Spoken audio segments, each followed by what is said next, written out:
শোনো ঘর তোর বাবার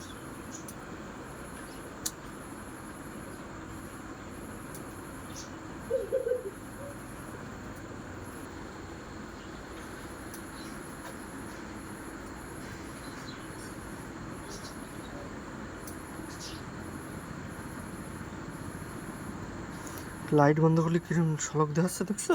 তো ওই ঝলকেই ও হাঁটতেছে না। হ্যাঁ কি পোক তাহলে চিন্তা করো।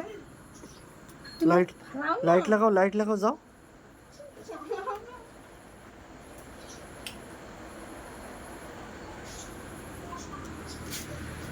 লাইট জ্বলছে ওকে ভাই হ্যাঁ এখনই আর লাইট জ্বালানি রয়েছে ও এখন কি এখন কি এই যে আরেকটা